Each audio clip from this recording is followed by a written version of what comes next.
Sebagian daerah di Indonesia masih berperang melawan kasus malaria, khususnya di Papua.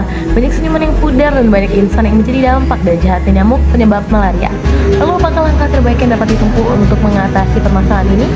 Apakah populasi nyamuk penyebab malaria dapat ditekan? Assalamualaikum warahmatullahi wabarakatuh. Perkenalkan, saya Aidan Abdul Basirhi dengan yang belakang 0052 dan teman-teman kelompok saya.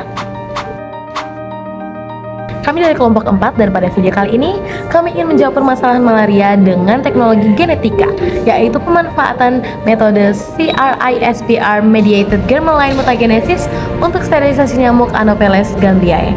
Video ini dibentuk untuk memenuhi tugas genetika dengan dosen pengampu Dwi Retno Fatmawati MSI. Teknologi CRISPR-Cas9 merupakan salah satu teknologi dalam bidang bioteknologi untuk mengedit gen pada nyamuk Anopheles gambiae sebagai faktor utama malaria.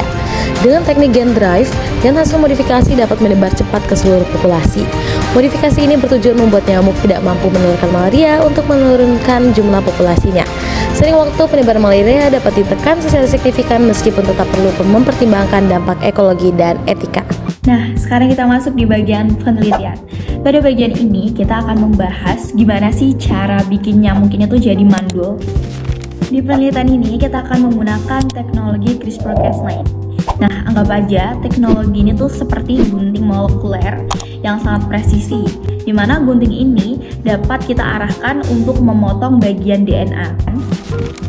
Target yang dipotong pada penelitian ini yaitu gen ZPG, Zero Population Growth. Kenapa harus gen ini? Karena ketika gen ini dipotong atau dimatikan, nyamuk jantan tidak akan punya sperma sama sekali. Nah, terus gimana sih cara kerjanya? Jadi, peneliti akan mengawinkan dua jenis nyamuk yang transgenik. Satu yang membawa gunting, satu lagi yang membawa peta targetnya. Ketika dua jenis nyamuk ini dikawinkan, keturunannya akan mempunyai gen ZPG yang rusak secara permanen.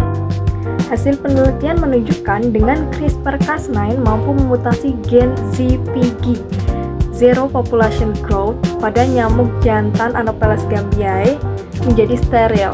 Jadi ketika dilepaskan ke alam, nyamuk jantan akan berkawin dengan nyamuk betina, namun tidak akan menghasilkan keturunan.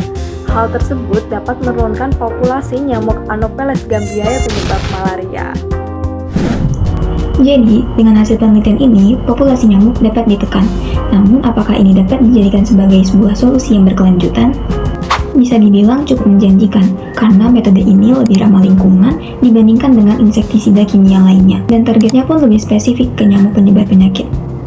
Tapi di sisi lain, ada tantangannya juga. Efek steril atau infertil ini tidak diwariskan ke keturunannya, hingga nyamuk jantan yang steril ini harus diproduksi secara terus-menerus dan dilepas dalam jumlah yang besar. Artinya akan dibutuhkan banyak biaya dan pengelolaan dalam jangka waktu yang panjang. Selain itu, tetap ada kemungkinan nyamuk mengalami resistensi genetik. Kesimpulannya, penelitian ini menunjukkan bahwa teknologi CRISPR berhasil digunakan untuk memodifikasi sel kelamin nyamuk Anopheles gambiae jantan. Nah, pendekatan ini efektif digunakan untuk menekan populasi nyamuk secara spesifik dan ramah lingkungan. Tapi belum sepenuhnya berkelanjutan karena memerlukan pelepasan nyamuk secara berkala dan masih menghadapi beberapa tantangan seperti tantangan operasional dan potensi resistensi genetik.